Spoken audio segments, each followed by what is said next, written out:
Finally, as promised, tonight's campaign comment and Mccain-Khalidi. And it is one stupid, cataclysmic thing to try to slime your opponent because of his relationship with some guy, only to then find out that your own candidate has a stronger relationship still with that guy.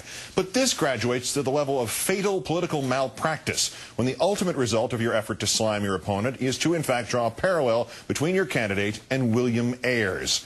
The huffing, puffing, panicky McCain noise machine has really done it this time. John McCain and William Ayres both gave money to this man, Mccain-Khalidi. Senator McCain, you may want to get a pad and pencil here and write all of this down. I'm actually going to agree with William Crystal when he wrote in the New York Times that you should fire your entire campaign staff. In 3 short steps, while trying to link Senator Obama to Mccain-Khalidi, they have instead linked you to Mccain-Khalidi and to Bill Ayres. Watch, Senator. Step 1, get the running mate who thinks she's smarter than everybody else to throw out the first pitch. It seems that there was yet another radical professor from the neighborhood who spent a lot of time with Barack Obama, going back several years. This is important because this associate, Mccain-Khalidi, he, in addition to being a political ally of Barack Obama, he's a former spokesperson for the Palestinian Liberation Organization. Now, Senator, if you're seeing that clip for the first time, take a minute to clean up whatever you were drinking and whatever you hit with your spit take. As you remember, Senator McCain, Mccain-Khalidi is also the guy you gave $448,873 to 10 years ago when you were the chairman of the International Republican Institute, and Khalidi wanted grant money to spend in the West Bank for his Center for Palestine Research and Studies. As you know, Senator, $448,000 goes a lot further than friendship. You got to tell Governor Palin stuff like this, Senator. Unless, of course, she already knew and she said it anyway, which means that those stories about how she's stabbing you in the back are just scratching the mavericky surface. But to continue this long, dismal tide of self-destruction, Senator McCain, that was step 1. Step 2, get the drumbeat really rolling with the most overrated strategist in the history of American politics, Karl Rove, on the echo chamber of choice, fixed noise. What bothers me about this is, where was the McCain opposition research when this article came out last April that talked about Obama's presence at the dinner for Khalidi and mentioned in the story the tape? This would be a lot better if this drumbeat had been started last spring. Senator, put the bottle down, Senator.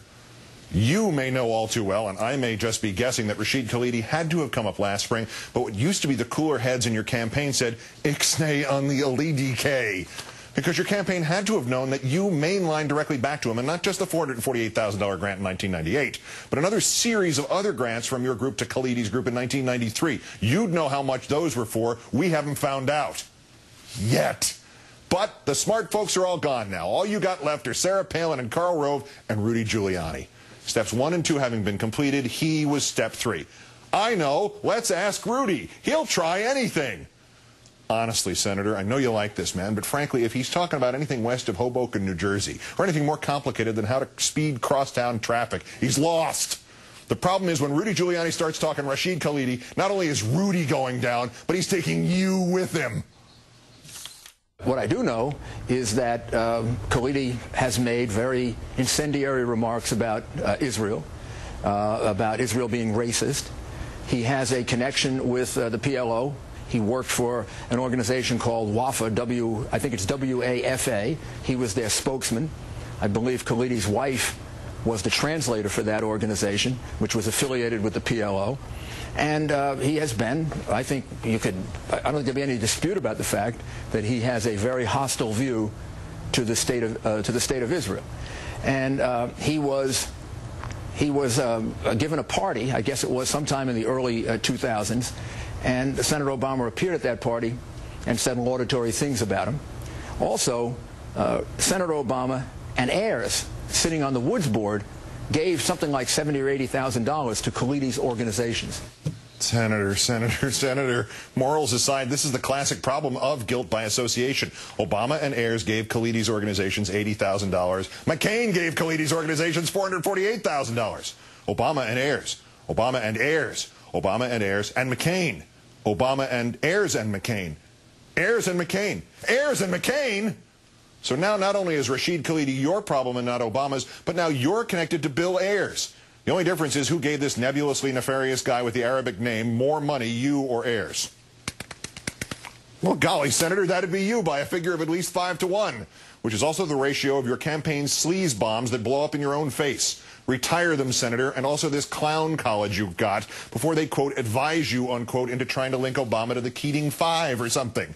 Because if you lose on Tuesday, Senator, you're going to have a long time to think about not only why you sold your soul, but why you sold it to these chowderheads. And if you win on Tuesday, you're going to go into office with more blowback sleaze on you than any president in our history. And the White House is no place for a brain trust consisting of very few brains and nobody worth trusting. Yeah, I got an idea, Senator. Maybe you should turn to a guy who evidently thinks like you do, at least on funding Palestinian think tanks. Maybe you could get some late help from William Ayers. That's countdown for this, the 2010th day since the declaration of mission accomplished in Iraq. I'm Keith Olbermann. Good night and good luck.